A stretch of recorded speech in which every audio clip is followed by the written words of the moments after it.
The bridge of the Valiant shook as another plasma blast tore through the shields. Admiral Jacob Kane gripped the command rail, his knuckles white against the metal. Around him, officers shouted status reports over the chaos of alarms and dying systems. Outside the viewports, space burned with the debris of his fleet. The Zalthine ships filled the darkness like a swarm of insects. For every human vessel, 50 alien warships returned fire. It was not a battle anymore. It was an execution. Kane had known this moment would come. He had prepared for it, but seeing his people die still cut him deeper than any weapon could. On Mars, General Claire Martinez watched the orbital defense platforms explode one by one. Her command center was buried deep underground, but she could feel the impacts through the rock itself. The red planet's surface was covered with human settlements, millions of people who trusted her to keep them safe.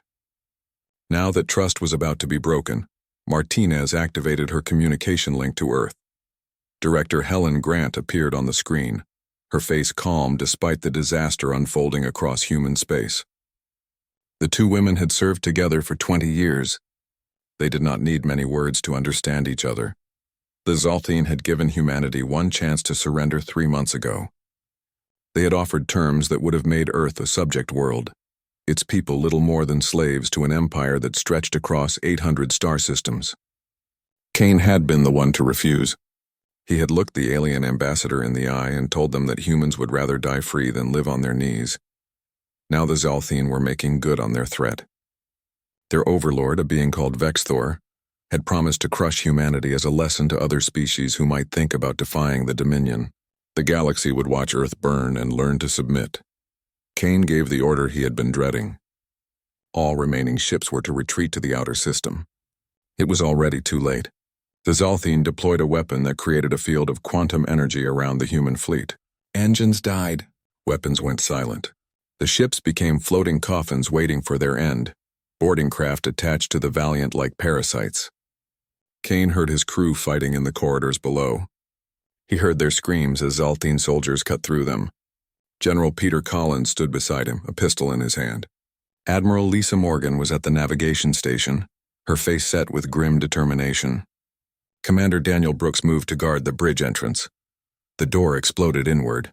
Zalthine warriors poured through, their armor black and gleaming, their weapons humming with deadly energy. Brooks fired until his pistol clicked empty, then charged with nothing but his fists. They cut him down without mercy. Collins managed to kill 2 of them before a blade found his heart. Morgan fought like a wild animal, but there were too many. Kane did not fight. He stood at a station and waited. The Zalthine commander approached him, a being twice the height of a human with 4 arms and eyes that glowed like burning coals. The alien looked at Kane the way a person might look at an insect. They took him alive. They took Martinez from Mars. They captured 3 other high-ranking officers from different facilities across human territory. The Zalthine wanted trophies to parade before the galaxy. Dead humans could inspire fear, but captured generals would inspire despair. The journey to Zalthar Prime took 6 days. Kane and the others were kept in separate cells, unable to speak to each other. They were fed and given water, kept healthy for the show that was to come. Through the walls, Kane could hear the Zalthine celebrating their victory. Songs of conquest echoed through the ship. When they arrived at the Zalthine capital world, Kane saw the full extent of the Dominion. The planet was a fortress covered with cities that stretched from horizon to horizon. Ships filled the orbit by the thousands. This was the center of an empire that had never lost a war in 3,000 years of expansion. They were brought to a massive arena carved from black stone. Thousands of aliens from dozens of species filled the seats, all of them subjects of the Dominion. Some had been conquered recently. Others had served the Zalthine for generations. All of them had come to watch the humans die. Overlord Vexthor sat on a throne of twisted metal, surrounded by his war council. The Overlord was ancient beyond measure, his body covered in scars from 1,000 battles. He had personally overseen the conquest of 47 civilizations. Now he would add humanity to that list. Kane and the other human officers were forced to kneel in chains. The arena fell silent as Vexthor stood to address the crowd. His voice boomed across the space, amplified by technology that made every word feel like thunder. He spoke in the common galactic language that all species understood. The Overlord told the assembled aliens that humanity had been foolish. They had rejected the mercy of the Dominion and chosen war instead. They had believed their primitive weapons and untested soldiers could stand against the might of an empire that ruled the stars. Now they would learn the price of such arrogance. Vexthor walked down from his throne and stood before Kane. The human admiral looked up at the alien overlord without fear. Kane had seen death before. He had lost friends and comrades in dozens of battles. He was not afraid of dying. He was only sad that he would not live to see what came next. The Zaltine executioner stepped forward, carrying a blade that glowed with energy. The weapon was designed to kill cleanly but slowly, to make the death visible to everyone watching. Cameras captured every angle, broadcasting the execution across the entire galaxy. Billions of beings on thousands of worlds were watching humanity's end. Kane knew that Grant was watching from Earth. He knew she was waiting for this moment. Before the blade could fall, he spoke. His voice was calm, almost peaceful. He looked directly at the camera and said words that had been planned for this exact situation. He spoke a name and a simple phrase, 6 words that carried the weight of 50 years of preparation. The Zaltine in the arena laughed. They thought the dying human was begging or praying. Overlord Vexthor smiled, amused by what he saw as the pathetic last words of a defeated enemy.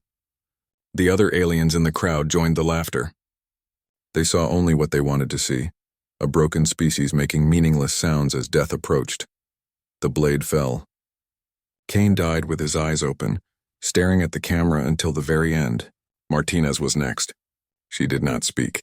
She had already said goodbye to everyone who mattered. She thought of her children on Earth and hoped they would understand why she had made the choices she did.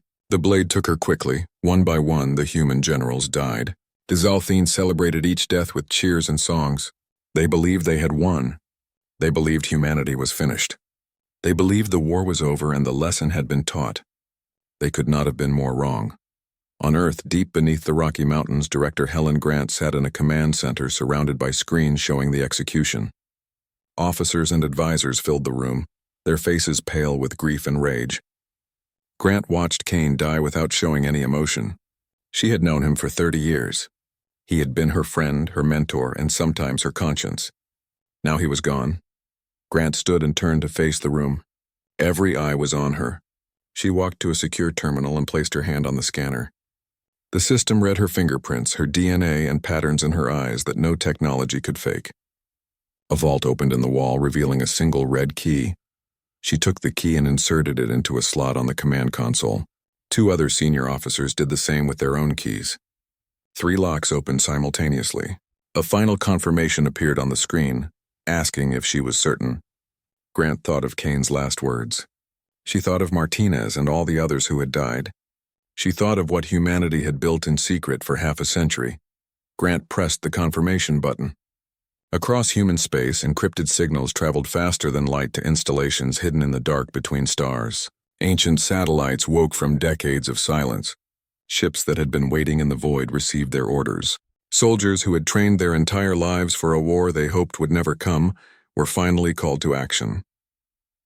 Protocol 0 was active. The Zaltine had laughed while executing Earth's generals. Soon they would learn why that was the worst mistake they had ever made. The war was not over. It had only just begun. The message traveled through quantum channels buried in the fabric of space itself. It reached military installations that had never appeared on any official map. It woke artificial intelligence systems that had been calculating war scenarios for 50 years. It activated weapons that humanity had spent half a century building in absolute secrecy. Colonel William Hart stood in a facility 300 miles beneath the surface of Luna. Around him, massive screens displayed star maps that showed every human military asset in the galaxy. Most of those assets were marked in blue, the conventional forces that the Zaltine had just destroyed. But there were other markers in red, thousands of them, scattered throughout the darkness of deep space. Hart had spent his entire career preparing for Protocol 0. He was 60 years old and had never seen real combat.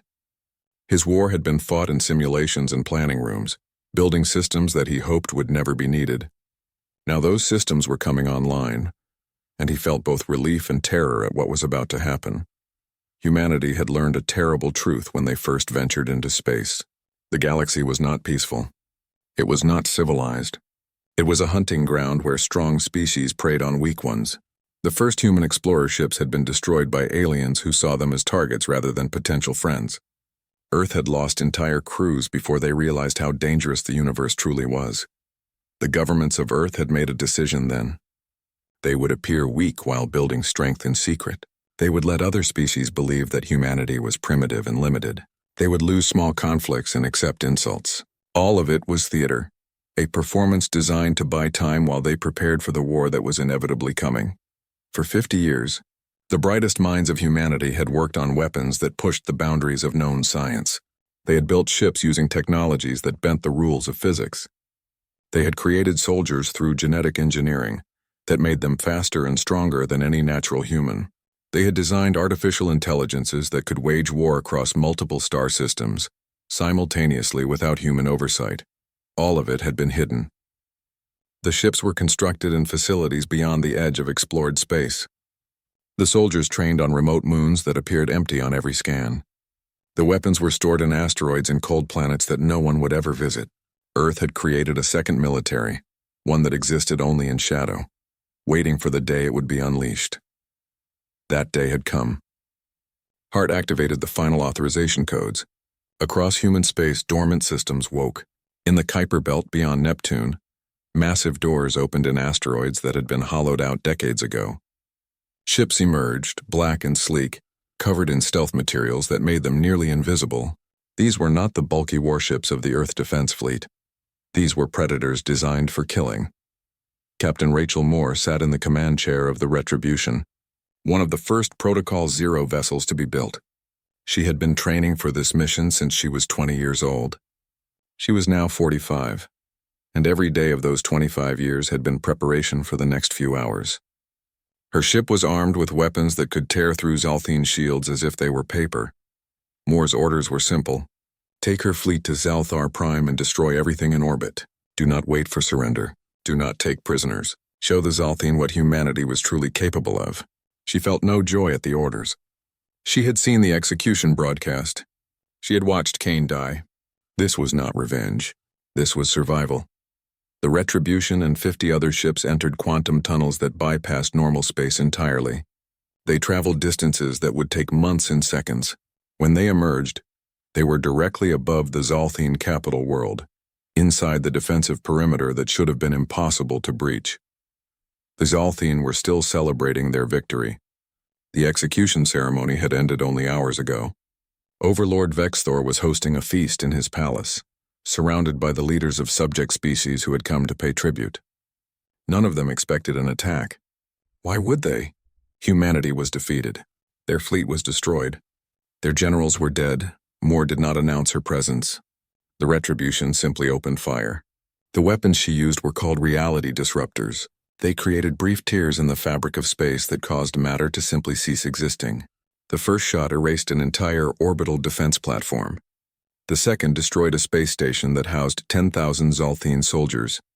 Alarms screamed across Zalthar Prime. The Zalthine scrambled to respond, but they were confused and disorganized. Their sensors showed human ships, but that was impossible. The human fleet had been destroyed. These signals had to be errors or tricks. By the time they realized the threat was real, it was too late. The battle lasted 40 minutes. In that time, Moore's fleet destroyed 300 Zalthine warships, 16 defense platforms, and 4 major military installations. The Zalthine managed to destroy only 2 human vessels, and those crews had time to evacuate before their ships were lost. When Moore gave the order to withdraw, the space around Zalthar Prime was filled with debris and bodies. But that was only the beginning. All across Zalthine space, human strike forces were emerging from quantum tunnels. They hit military bases, shipyards, supply depots, and communication hubs. Every target had been mapped and studied for years.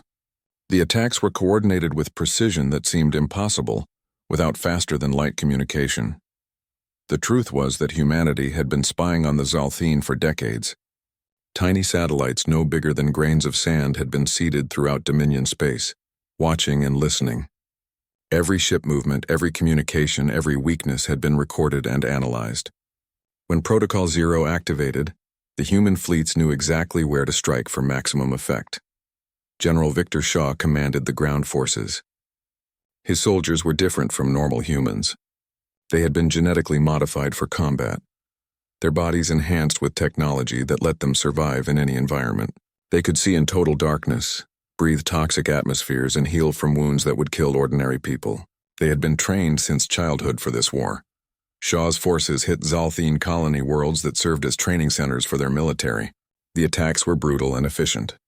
The enhanced soldiers moved through Zalthine defenses like ghosts, appearing without warning and disappearing before reinforcements could arrive. They destroyed barracks, command centers, and weapons factories. Within hours, facilities that had stood for centuries were burning ruins. The other species in the galaxy watched in shock. The Zalthine Dominion had seemed invincible. For 3,000 years, they had conquered world after world, building an empire that controlled 800 star systems. Now they were being torn apart by a species they had dismissed as primitive and weak. Overlord Vexthor tried to organize a response. He called back fleets from the frontier. He activated reserve forces. He demanded that subject species contribute ships and soldiers to help fight the humans. But nothing worked. The human attacks were too fast and too unpredictable. By the time Zalthine forces arrived at one target, the humans had already moved to another. In the command center beneath the Rocky Mountains, Director Grant watched the tactical displays with cold satisfaction. Every red marker on the map represented a successful strike. The Zalthine were losing ships faster than they could build them. Their military infrastructure was being systematically destroyed, and humanity had not yet revealed their most powerful weapons. Grant knew this was only the first phase. Protocol Zero had 3 stages. The first was Reveal, showing the galaxy that humanity had been hiding their true strength. The second stage was Respond, hitting the enemy so hard and fast they could not recover. The third stage was Remove, the complete elimination of the threat. They were still in the first stage. The Zalthine had laughed when they executed Kane and the others. They had believed humanity was finished. Now they were learning the truth. The war had not ended with those executions. It had only just begun, and humanity was not fighting to survive anymore. They were fighting to ensure that the Zalthine would never threaten anyone ever again. Captain Moore returned to her base in the outer system and prepared for the next mission. Her crew was tired but determined. They had struck the first blow, but there were many more to come. She looked at the tactical briefings for the next target and saw that it was a major Zalthine shipyard. Good. The more ships they destroyed now, the fewer they would have to fight later. Across the galaxy, other species were having urgent discussions about what they were witnessing. Some saw an opportunity. If humanity could defeat the Zalthine, perhaps they could free themselves from Dominion control. Others saw a new threat. If humans could hide such power for so long, what else were they capable of? Fear and hope spread through the stars in equal measure. The Zalthine sent desperate messages to Earth demanding negotiations. Grant ignored them all. There would be no negotiations. There would be no mercy. The Zalthine had made their choice when they executed human prisoners for entertainment. Now they would face the consequences of that choice. Protocol Zero would continue until the job was done. 3 months into the war, the Zalthine Dominion was collapsing. Worlds that had paid tribute for centuries stopped sending ships and resources. Subject species sensed weakness and began rebelling. The empire that had taken 3,000 years to build was falling apart in less than a season. Admiral Nicole Patterson commanded the Second Strike Fleet, a force of 800 ships that had been hidden in deep space for decades. Her mission was to destroy Zalthine logistics networks. Food, fuel, weapons, spare parts. Everything an empire needed to function was her target. Without supply lines, even the largest military force would starve. Patterson was methodical in her approach. She did not waste effort on glory or revenge. She simply worked through her target list, destroying one facility after another. Fuel depots became fireballs that could be seen from orbit. Food storage centers were reduced to ash. Manufacturing plants that had produced weapons for 1,000 years stopped working forever. The Zalthine tried to defend their infrastructure, but it was impossible. Human ships appeared without warning, struck their targets, and vanished before defenders could respond. The quantum tunneling technology gave humanity an advantage that could not be countered with conventional tactics. The Zalthine were fighting an enemy that could be everywhere and nowhere at once. General Shaw's ground forces had become legendary among Zalthine soldiers. Stories spread of human warriors who could not be killed, who moved through walls like ghosts who knew your position before you did. The truth was less mystical but just as effective. Shaw's soldiers used active camouflage, advanced sensors, and artificial intelligence systems that predicted enemy movements with frightening accuracy. One mission took Shaw to a Zalthine training world where young soldiers learned the art of conquest. His team arrived at night, moving through the facilities like smoke. They planted charges on critical structures and were back in their transport before the alarms even sounded. When the explosions started, the entire complex collapsed within minutes. Thousands of future Zalthine warriors died before they ever saw combat. Shaw felt no pride in such work. These were not victories to celebrate. They were necessary actions in a war that should never have happened. He thought often of Kane and the others who had died on Zalthar Prime. They had known this would be the cost of refusing to surrender. They had accepted it. Now Shaw was making sure their sacrifice meant something. Overlord Vexthor watched his empire die from his palace on Zalthar Prime. Reports came in hourly of new defeats, new losses, new disasters. His military advisors had no solutions. His scientists could not create weapons fast enough to match human technology. His diplomats could not convince other species to help because everyone could see the Dominion was finished. Vexthor had lived for 800 years. He had conquered 47 civilizations personally. He had never known defeat. The concept was so foreign to him that he struggled to accept what was happening. How could the humans who had seemed so weak possess such power? How had they hidden it for so long? And most importantly, how could he stop them? He tried negotiation, sending envoys to Earth with offers of peace. Director Grant refused to even receive them. He tried bribery, offering technology and resources. Grant ignored those messages too. He tried threats, promising that other species would unite against humanity. Grant knew those were empty words. Everyone in the galaxy was too busy watching the Zalthine fall to care about future threats. The breaking point came at the Seven Sun system. This cluster of stars housed the largest shipyards in Zalthine space. The facilities could produce 100 warships per month, enough to replace losses and eventually overwhelm the human forces through sheer numbers. If Vexthor could hold the Seven Suns, he might still save his empire. He gathered every available ship and sent them to defend the system. 15,000 Zalthine warships filled the space around the shipyards. Orbital fortresses bristled with weapons. Gravity wells prevented quantum tunneling within the system, forcing any attacker to approach through normal space where they could be seen and targeted. It was the strongest defensive position the Dominion had ever created. The human attack force arrived 3 days later. Commander Andrew Blake led only 300 ships against the Zalthine thousands. The odds seemed impossible. Zalthine commanders felt confident for the first time in months. This battle would turn the tide. Humanity had pushed too far and finally made a mistake. Blake did not use quantum tunnels. Instead, his ships approached through normal space, their stealth systems making them nearly invisible until they were inside weapons range. The Zalthine detected them too late and opened fire with thousands of weapons. Blake's shields held. The human ships were built to withstand punishment that would destroy conventional vessels. Then Blake activated weapons that humanity had never revealed before. They were called cascade bombs, devices that created chain reactions in the quantum field that held matter together. One bomb could destroy dozens of ships as the reaction spread from target to target. Blake fired 12 of them into the heart of the Zalthine fleet. The explosions were beautiful and terrible.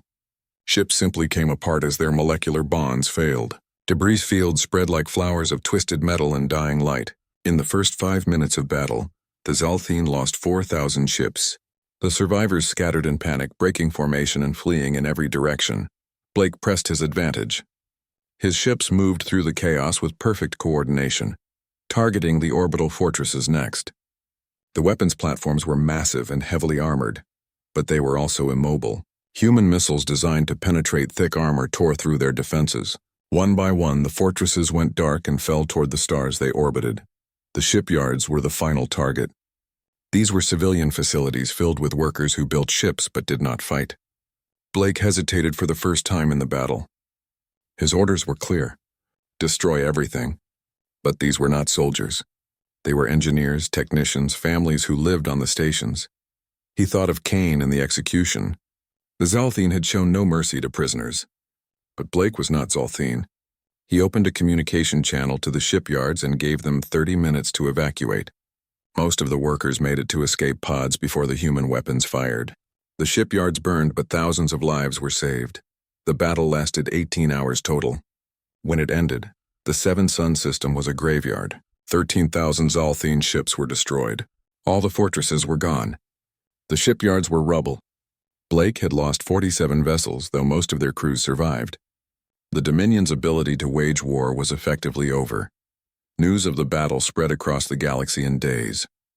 The Zalthine Dominion, which had seemed eternal, was clearly dying. Subject species declared independence. Tributary worlds stopped sending resources. Even species that had served the Zalthine for centuries turned their backs on the failing empire. Vexthor sat alone in his throne room after hearing the reports from Seven Suns. His advisors had fled or killed themselves. His generals had no more plans to offer. His empire was gone, destroyed in less time than it took most species to grow crops. All because he had underestimated one species and made the mistake of killing their leaders for entertainment. Director Grant received Blake's report and allowed herself a small moment of satisfaction. The Zalthine military was broken. Their economy was shattered. Their empire was fragmenting. Protocol Zero had achieved its primary objective. But the war was not over yet. The third phase, remove, still remained. And that phase would be the most difficult of all. Grant called a meeting of Earth's leadership to discuss what came next. They had the power to completely destroy the Zalthine as a species. They could render every one of their worlds uninhabitable. They could ensure that the Dominion never rose again. The question was whether they should. It was one thing to win a war. It was another thing entirely to commit genocide. The galaxy watched and waited to see what humanity would do with their victory. Some species hoped for mercy. Others expected brutality. Everyone understood that whatever Earth decided would set the tone for galactic politics for centuries to come. The humans had proven they could destroy. Now they would have to prove what they chose to build. The conference room beneath the Rocky Mountains was silent as Director Grant entered. Around the table sat the most powerful people in human space. Military commanders who had won every battle. Scientists who had built weapons that changed the nature of warfare. Diplomats who would shape whatever came next. All of them waited for Grant to speak. She placed a datapad on the table and activated the holographic display. It showed Zalthar Prime, the capital world of the now broken Dominion. The planet was defenseless. Its orbital defenses were gone. Its military was scattered. One human fleet could end the Zalthine species in an afternoon. The question was whether they should. Colonel Hart spoke first, as Grant knew he would. His position had always been clear. The Zalthine were a threat that would exist as long as even one of them survived. They had conquered for 3,000 years. That was their nature, their culture, their entire identity. Given time, they would rebuild and seek revenge. The only safe option was complete elimination. Dr. Karen Lewis disagreed strongly. She was the head of Earth's diplomatic corps and had spent her career studying alien cultures. The Zalthine were conquerors, yes, but they were also parents and artists and scientists. Genocide was a line that humanity must not cross. If they killed every Zalthine, they would become the monsters they had fought to defeat. The debate grew heated. General Shaw argued that mercy was a luxury they could not afford. Admiral Patterson countered that showing mercy would prove humanity was different from other galactic powers. Captain Moore said that her crew had not fought this war just to commit mass murder. Commander Blake reminded everyone that he had spared the shipyard workers at Seven Suns, and that decision had haunted him ever since. Grant listened to all of them. She had her own opinion, but she wanted to hear every perspective before making a final choice. This decision would define humanity's place in the galaxy for generations. They could be liberators or destroyers, saviors or tyrants. The choice they made now would matter more than any battle they had won. While Earth debated, Overlord Vexthor made his own desperate decision. He knew the humans were arguing about his fate. He knew some of them wanted mercy, but Vexthor had not survived 800 years by depending on the kindness of enemies. If he was going to die, he would take as many with him as possible. Deep beneath his palace was a weapon older than the Dominion itself. The species that built Zalthar Prime, before the Zalthine conquered them, had created it as a final deterrent. It was a device that could trigger a chain reaction in stars, causing them to go supernova, The explosion would destroy everything in 100 light years. Including Earth, Vexthor activated the weapon systems for the first time in 2,000 years. To his surprise, they still worked perfectly. The ancient builders had designed it to last forever, a guarantee of mutual destruction that would make conquest too costly to attempt. The Zalthine had kept it secret, never needing to use it because no enemy had ever threatened them seriously until now. He broadcast a message to Earth on all channels. The message was simple. Humanity had 24 hours to withdraw all forces and sign a treaty recognizing Zalthine sovereignty. If they refused, he would activate the weapon. To prove he was serious, he triggered a partial activation that destroyed a nearby uninhabited star system. The explosion was visible from Earth. The galaxy held its breath. Every species with long-range sensors saw the star die. They all understood what it meant. The Zalthine had a doomsday weapon. If humanity pushed too far, everyone would die. Many species expected Earth to back down. They had won their war.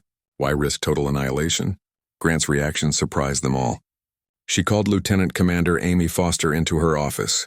Foster was one of Earth's best intelligence operatives, a specialist in impossible missions. Grant gave her an assignment that was effectively a death sentence. Infiltrate Zalthar Prime, reach the weapon, and disable it. Foster had 20 hours to accomplish what seemed impossible. Foster accepted without hesitation. She had volunteered for Protocol Zero missions, knowing that someday she might be asked to do something like this. She assembled a small team. Sergeant Kyle Turner, a combat specialist who had survived 30 missions behind enemy lines, and Specialist Megan Ross, a technology expert who could hack any system given enough time. They traveled to Zalthar Prime in a stealth ship, designed to be completely undetectable. The journey took 6 hours. They spent that time studying maps of the palace complex and analyzing sensor data about the weapon's location. The device was buried 3 miles beneath the surface, protected by security systems that had been upgraded over centuries. Landing on the planet was the easy part. Foster's ship touched down in a remote area far from any cities. The hard part was getting to the palace without being detected. Zalthar Prime was still home to billions of Zalthine. The streets were filled with civilians going about their lives, unaware that their overlord was betting their survival on a doomsday weapon. Foster and her team used active camouflage and moved only at night. It took them 8 hours to reach the palace grounds, another 3 hours to breach the outer security and access the underground tunnels. Every minute that passed brought them closer to Vexthor's deadline. If they failed, the weapon would activate automatically. The tunnels beneath the palace were ancient and dark. The walls were covered with writing in languages that no longer existed. This place was older than the Dominion, a reminder that the Zalthine themselves had been conquerors, taking this world from another species. Foster wondered what those original inhabitants would think of their weapon being used now. They reached the weapon chamber with 2 hours remaining. Ross immediately began analyzing the device, her equipment scanning every circuit and power connection. The technology was ancient but sophisticated. It would take time to understand how to disable it safely, time they did not have. Foster made a decision. They could not disable the weapon, but they could reprogram it. Ross worked frantically, her fingers moving across holographic interfaces as she rewrote the targeting protocols. Instead of destroying stars in a 100 light-year radius, the weapon would now only destroy Zalthar Prime itself. If Vexthor activated it, he would only kill his own people. Alarms began screaming. They had been discovered. Turner took position at the chamber entrance, his weapon ready. Zalthine guards poured into the tunnel, their armor gleaming in the dim light. Turner fired with precision, dropping soldiers one after another. But there were too many. They kept coming. An endless stream of warriors determined to protect their overlord's final gambit. Ross finished the reprogramming with minutes to spare. Foster grabbed her arm and pulled her toward a secondary tunnel that their map showed led to the surface. Turner provided covering fire, backing toward them slowly. A Zalthine blade caught him in the side. He went down, firing until his weapon ran dry. Foster had to physically drag Ross away as Turner was overwhelmed. They ran through the tunnels with guards pursuing. Ross was crying, screaming that they had to go back for Turner. Foster knew he was already dead. She had lost people before. It never got easier, but the mission came first. They reached their extraction point with guards right behind them. The stealth ship lifted off under fire, its shields barely holding as Zalthine weapons tried to bring it down. Vexthor discovered the sabotage when his deadline arrived, and he prepared to activate the weapon. His technicians informed him that the targeting had been changed. If he pressed the button, only Zalthar Prime would be destroyed. Everything else in the galaxy would survive. He stood before the controls for a long time, his hand hovering over the activation switch. He could still do it. He could destroy his own world and take billions of his people with him. It would be the ultimate act of defiance. The humans would win, but they would know that the Zalthine chose death over surrender. Future species would hear the story and understand that the Dominion never bowed to anyone. But Vexthor was 800 years old. He had seen civilizations rise and fall. He had watched species choose extinction rather than adapt. It had always seemed noble in stories. Now facing the reality of killing his own people, it just seemed stupid. He stepped away from the controls. Grant received his surrender an hour later. The terms were absolute. Complete disarmament, dissolution of the military, reparations to all conquered species. The Zalthine could survive, but only as a civilian society under galactic oversight. They would never again threaten anyone. Vexthor signed the treaty without reading it. He had no choice. The war was over. 6 months after the war ended, the galaxy looked completely different. The Zalthine Dominion was gone. 800 star systems that had been ruled by fear were now free to govern themselves. Some formed new alliances. Others descended into chaos. All of them watched Earth carefully, wondering what humanity would do with the power they had revealed. Director Grant attended the first meeting of the Galactic Council, a new organization designed to prevent future wars of conquest. 200 species sent representatives. The meeting was held on a neutral world that had never been part of any empire. Everyone wanted to be there for the moment when the new galactic order would be established. Ambassador Carl Hughes represented Earth at the council. He was a career diplomat who had spent years studying alien cultures. His job was to convince hundreds of species that humanity was not about to become the next Dominion. It was not an easy job. Many species had watched humans destroy the most powerful empire in the galaxy in less than 6 months. They were terrified. The Velkari were particularly vocal in their opposition. They were a species of traders who had grown wealthy selling goods to the Dominion. Now they accused humanity of destabilizing the galaxy for selfish reasons. Other species joined their complaints. If humans could hide such power, what else were they hiding? Could anyone trust them? Hughes listened patiently to every accusation. When it was his turn to speak, he projected images of the execution ceremony on Zalthar Prime. He showed the Galaxy Admiral Kane and General Martinez dying while the Zalthine laughed. He reminded everyone that Earth had not started this war. They had simply finished it. Then he made an announcement that shocked the Council. Humanity would begin decommissioning the Protocol Zero fleet. The advanced warships would be dismantled. The weapons that had broken the Dominion would be destroyed. Earth would keep enough military force to defend itself, but they would not maintain the overwhelming power they had revealed during the war. The announcement created immediate controversy. Half the species in the council applauded the gesture. The other half suspected it was a trick. Why would any species voluntarily give up such an advantage? Either humanity was genuinely committed to peace, or they had even more powerful weapons hidden somewhere else. On Earth, the decision to decommission Protocol Zero caused its own debate.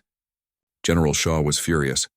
He argued that the galaxy remained dangerous and that destroying their best weapons was foolish. Colonel Hart presented evidence of 17 species already attempting to develop weapons to match humanity's. Giving up their advantage now could be a fatal mistake. Admiral Moore offered a compromise. Keep some advanced ships in reserve, but focus on building alliances instead of weapons. Humanity could not police the entire galaxy alone. They needed friends, not just fear. Director Grant listened to all the arguments and made her decision. They would proceed with decommissioning but maintain a small force of advanced vessels for emergencies. On Zalthar Prime, the former Overlord Vexthor lived under house arrest in his palace. The building that had once been the center of an empire was now a prison. He received regular visits from Dr. Lewis, who was helping coordinate the rebuilding of Zalthine society. Their conversations were strange and sometimes uncomfortable. Vexthor admitted that he had underestimated humanity. He had seen them as primitive because they had no great empire, no legacy of conquest. Now he understood that they had been patient, preparing in secret while letting others believe they were weak. It was a strategy he respected even as it had destroyed everything he built. Lewis asked him if he felt remorse for the atrocities committed under his rule. Vexthor was silent for a long time. Finally, he said that he felt regret for losing, but he did not understand the concept of atrocity. The Zalthine had been conquerors for so long that dominating other species seemed natural. Teaching them that conquest was wrong would take generations. Young Zalthine were already growing up in a different world. Human advisors were helping establish schools that taught equality and cooperation instead of dominance and conquest. Some young Zalthine embraced these ideas. Others rejected them, seeing humanity as oppressors who had no right to dictate Zalthine culture. A Zalthine named Kylvin was among those who hated the new order. He had been a soldier in the Dominion fleet. His family had died at the Battle of Seven Suns when Commander Blake destroyed the shipyards. Kylvin blamed humanity for everything. He gathered others who felt the same way, forming groups that met in secret to plan resistance. Human intelligence knew about these groups but did not move against them immediately. Grant believed that suppressing dissent would only make it stronger. Better to watch and wait, to let the Zalthine work through their anger. If the groups turned violent, then action would be taken. But for now, they were allowed to exist. Earth held a memorial service for everyone lost in the war. Thousands of people had died in the initial defense against the Zalthine. More had died in the Protocol Zero operations. Admiral Kane, General Martinez, and all the others executed on Zalthar Prime were honored with monuments that would last forever. Representatives from hundreds of species attended the memorial. It was broadcast across the galaxy. Director Grant gave a speech that many considered the most important address since the war began. She spoke about the cost of victory and the burden of power. She acknowledged that humanity had frightened the galaxy by revealing their hidden strength. But Grant argued that fear alone could not build lasting peace. She called for cooperation and understanding. She proposed a framework where species would defend each other against aggression, where technology would be shared instead of hoarded, where disputes would be resolved through negotiation instead of war. It was an idealistic vision, and many doubted it could work. Some species applauded the speech. Others remained skeptical. The Velkari ambassador pointed out that humanity still possessed advanced technology and military forces. Words about peace were easy. Actions would prove whether they meant it. Grant accepted the criticism and promised that time would demonstrate Earth's commitment. Lieutenant Commander Foster stood at the grave of Sergeant Turner. His sacrifice had made the mission successful, but success felt hollow when she remembered watching him die. She had killed the guards who killed him, but revenge had not made her feel better. She wondered if all the death had been worth it, if they had really created a better galaxy or just delayed the next conflict. Foster received new orders. She was being assigned to train a joint human-alien special forces unit. The team would include soldiers from a dozen different species, all working together to respond to threats before they became wars. It was exactly the kind of cooperation Grant had spoken about. Foster accepted the assignment, hoping that working with other species might help her find meaning in everything that had happened. While Earth built its new vision for galactic peace, a human science vessel named the Explorer was conducting a routine survey in deep space.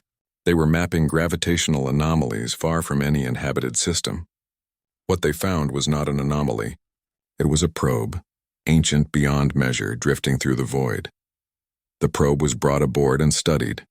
Its technology was more advanced than anything humanity had created, even with Protocol Zero.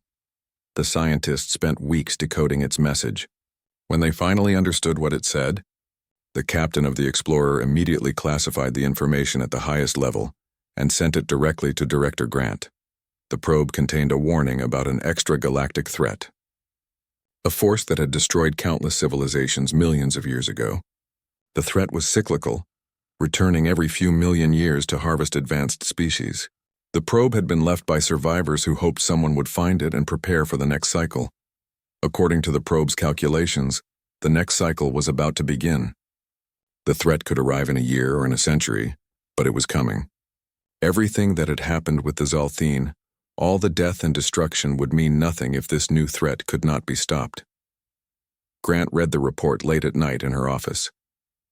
She sat alone, the weight of this new knowledge pressing down on her. Protocol Zero had been designed to fight species like the Zalthine, but this new threat was something else entirely. They would need something more powerful, more comprehensive, more terrible. She opened a secure drawer in her desk and pulled out a file she had hoped never to use. The label read Protocol Omega. Inside were plans for weapons and strategies that made Protocol Zero look primitive by comparison. Preparations that had been made not for galactic threats but for cosmic ones. Humanity had been planning for this possibility for longer than anyone knew. Grant began reading the file, her expression unreadable. Outside her window, Earth turned peacefully in the darkness, unaware of what was coming. The war with the Zalthine had been a test, a way to reveal some of humanity's strength and reshape galactic politics. But it had only been preparation for the real challenge. Whatever came next would determine not just the fate of humanity, but the survival of all life in the galaxy. 1 year after the war ended, the galaxy had settled into an uneasy peace. The Galactic Council was functioning, though not smoothly. Species argued constantly about trade routes, resource rights, and territorial disputes. But they argued with words instead of weapons, which was progress. Ambassador Hughes spent his days mediating conflicts that once would have led to wars. The decommissioning of the Protocol Zero fleet was nearly complete. Human shipyards across the solar system were dismantling the advanced warships piece by piece. The technology was being destroyed according to treaty obligations. Most of it anyway. Director Grant had quietly ordered certain systems preserved and hidden just in case. Some secrets were too valuable to give up completely. On Zalthar Prime, the transformation continued slowly. New schools taught cooperation instead of conquest. Young Zalthine learned about other species as equals rather than subjects. Some embraced these lessons. Others, like Kaelvin, rejected them completely. His resistance movement had grown from dozens to thousands. They called themselves the Reclamation, and they believed the Dominion would rise again. Dr. Lewis met with Kaelvin in secret, trying to understand his perspective. He told her about watching his family die at 7 sons. He spoke of feeling humiliated by having to learn human values, by being forced to accept that everything his culture believed was wrong. Lewis listened without judgment. She understood that healing would take generations, not years. Lieutenant Commander Foster's Joint Special Forces unit had completed training. Her team consisted of humans, Velkari, former Dominion subjects, and even 3 young Zalthine who wanted to prove their species could change. Working together had been difficult. Cultural differences caused constant friction. But slowly they learned to trust each other. Their first real mission came when a mining colony on the edge of explored space sent a distress signal. Pirates had taken over the facility and were holding workers hostage. Foster's team deployed quickly, traveling through quantum tunnels that still made her alien teammates nervous. They arrived to find a situation more complicated than expected. The pirates were not criminals seeking profit. They were refugees from a species whose homeworld had been destroyed in the chaos following the Dominion's collapse. They had taken the colony out of desperation, needing resources to survive. Foster could have eliminated them easily, but she remembered Grant's speech about building peace. Instead, she negotiated. The refugees surrendered in exchange for help relocating to a world that could support their biology. The Galactic Council agreed to assist them. It was a small victory, but it proved that the new system could work. Species that once would have fought now resolved their conflicts peacefully. Foster felt something she had not experienced since the war ended: hope. Admiral Moore had taken command of Earth's remaining defense fleet. The conventional ships were being upgraded with some Protocol Zero technology, enough to defend against most threats, but not enough to conquer the galaxy. She spent her time training new officers and establishing patrol routes that protected human space without threatening neighbors. Moore often thought about the choices she had made during the war. She had killed thousands of Zalthine soldiers. She had destroyed facilities and ships without hesitation. At the time, it had seemed necessary. Now in peace, she wondered if there had been another way.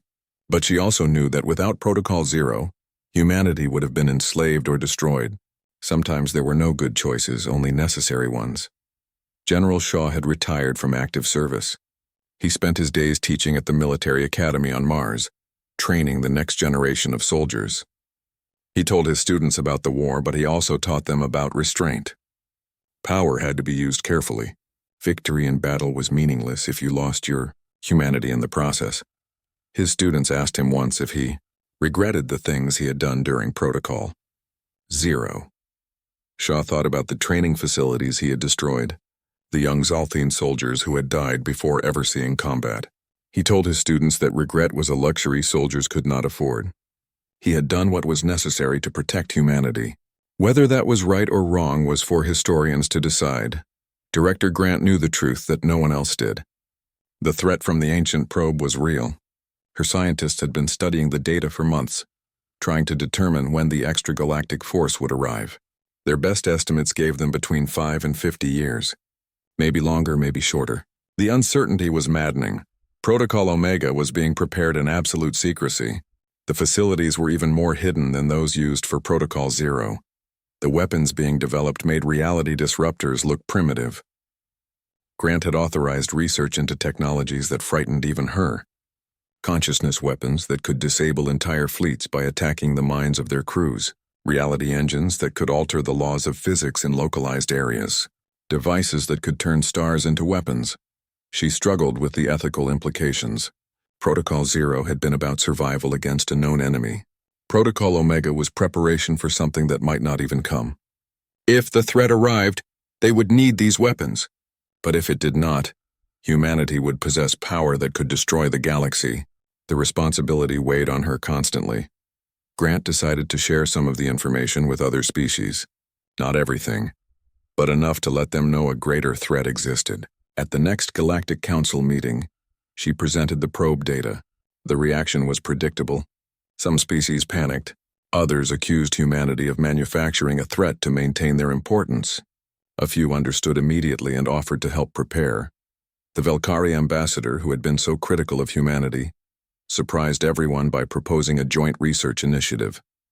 His species had access to historical records going back millions of years.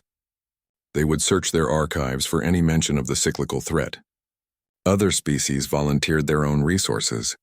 For the first time since the war, the galaxy was working together toward a common goal.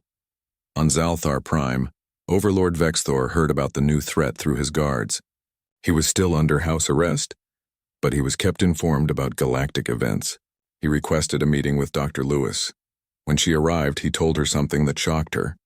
The Zalthine had legends about a darkness that came from beyond the stars, consuming everything in its path. The legends said that the first Zalthine Empire, long before the Dominion, had been destroyed by this darkness. The survivors had fled to new worlds and rebuilt their civilization. Over millennia, the story had become myth, a tale parents told children to scare them. But Vexthor believed there was truth in it. The cycle was real, and the Zalthine had faced it before. Lewis immediately shared this information with Grant. If the Zalthine legends were true, there might be records from the previous encounter. Vexthor was given access to ancient archives that had been sealed for centuries. He searched through documents that predated the Dominion, looking for any information about the darkness. What he found was disturbing. The darkness was not just a force or an empire. It was something fundamental to the universe itself. A kind of cosmic immune response that emerged when civilizations became too advanced. It destroyed species that developed beyond a certain threshold, keeping the galaxy in a state of controlled development.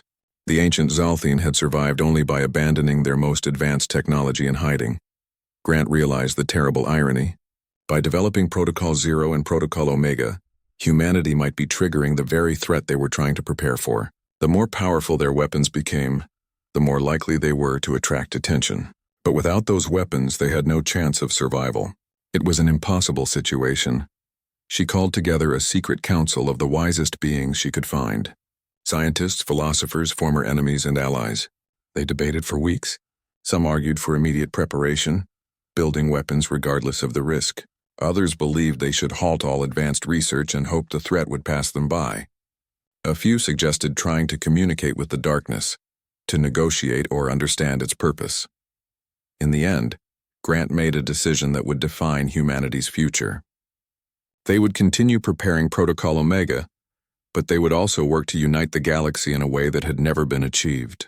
If the darkness came, it would face not just human weapons but a coalition of every species working together. Unity might be the key to survival that previous civilizations had missed. The Galactic Council agreed to establish a joint defense force. Species that had been enemies months ago were now training together. The Zolthine, under careful supervision, were even allowed to contribute their knowledge of military strategy. Vexthor, despite his crimes, became an advisor on the project. His expertise was too valuable to waste. Years would pass before the darkness arrived, if it arrived at all, but the galaxy was preparing. The species that had learned to cooperate during peace would be ready to fight together if war came. And humanity, which had revealed only part of its strength to defeat the Dominion, had even greater power waiting in reserve. Admiral Kane and the others who had died on Zalthar Prime had not died in vain. Their execution had triggered Protocol Zero, which had reshaped galactic politics. The fear and respect humanity earned during that war